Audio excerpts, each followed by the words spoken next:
So there's been a pretty big call to bring the death penalty back to South Africa. And in general, I think our society places a lot of focus on punishment, on punishing people who do bad things. We don't put a whole lot of focus on helping people not become bad people or not become someone who does bad things. We don't place a lot of focus on childhood development and on educating children to understand themselves so that children never get to that point of murdering, raping, killing. So this is why I do not vote for bringing back the death penalty or using the death penalty. And I would actually want to see a huge overhaul to the whole prison concept in general. So all that the death penalty does is create a bigger reason for people to be scared of being caught, to fear the consequences of their actions. And I don't think that that's a good enough reason for someone to want to not kill someone else, for example. If the only thing that's holding me back from murdering someone or going on a killing rampage is the fear of getting caught, then there is a problem. I need help if I have that kind of desire within me to hurt people, and if I'm willing to act out on that desire. So our whole focus needs to change from punishing bad things to addressing the behaviors, yes, at the later stages once it's already manifested, but also at the early stages, at the stages of development. From when a child is learning how to speak, they should also be learning how their emotions work, how their feelings work, how to work with strange thoughts that pop up into their heads.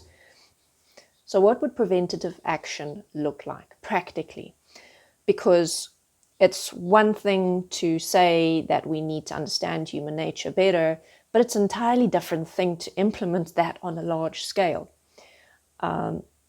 Because essentially what it would require is that every single person be provided with support and education, and also already have the willingness to reflect on themselves and to practice those principles of understanding how my mind works, understanding how my emotions work, understanding how thought patterns work, understanding how obsessions work, understanding how my sexuality works and how I work with fantasies within me, and all of these things, how they flow out to create who I am and therefore to create my life.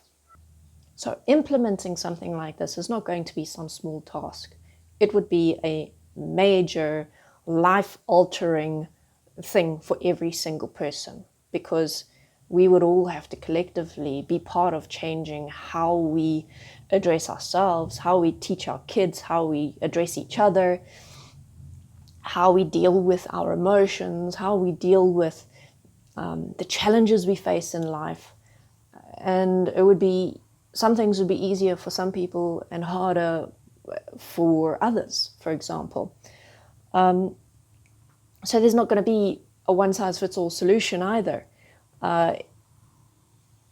Every social issue we face is multifaceted, and it is multidimensional and interconnected. So in recognizing that, the solutions that we develop need to reflect that as well. Now, I'm not going to promise that or pretend that I have all of the answers. I know what tools and which principles have worked for me and which have worked for other people around me. That doesn't mean it's going to work for everyone. So our approach also needs to be very flexible in that sense. Now, one example of how to approach it is to provide training centers that teach parents, first of all, how to deal with their own emotional conflicts and thought patterns so that they can pass that on to their kids. To train teachers how to deal with kids who are struggling to cope with their emotions, or who are showing particular type of behavior, but also to teach the teachers how to deal with that within themselves, because the better we support ourselves through something, the better we can support someone else who's going through something similar. So the way that I see it, the key element in any approach is going to be education. It's going to be educating people on how to deal with their emotions. It can be done via TV shows, movies, magazines, radio station programs. There are a lot of different formats and platforms available to us. It just becomes a matter of creating that support, of people taking the initiative to say, you know what, I think I can help people. I have a vision, I have a dream, I have a goal where I can help people in this way.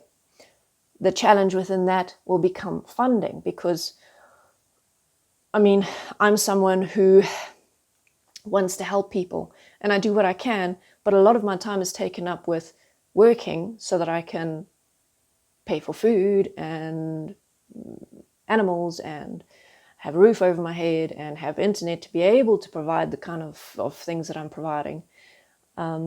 So recognizing the value in supporting those people who want to support others, I think, is also high up on the list. Because the more we support each other to continue providing platforms of support, whether it's training centers, whether it's online courses, or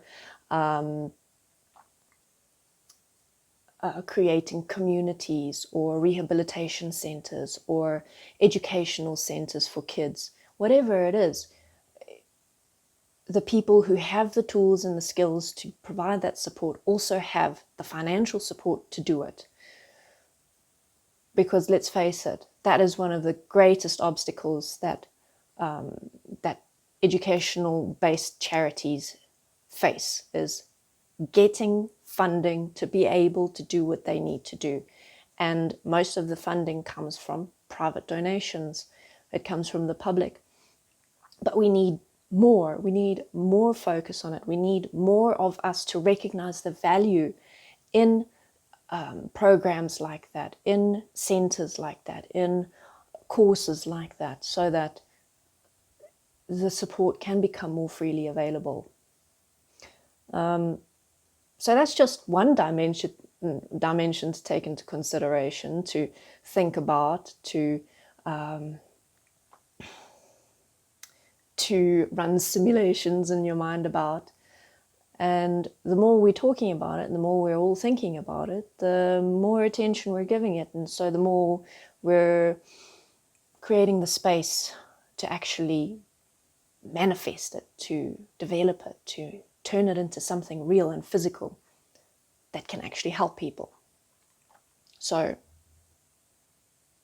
as much focus and attention as is given to punishing people for doing bad things, we need to do that and more for teaching us, teaching each other, teaching ourselves to never have to get to that point where we're so overwhelmed by violent thoughts, or by sexual fantasies, or by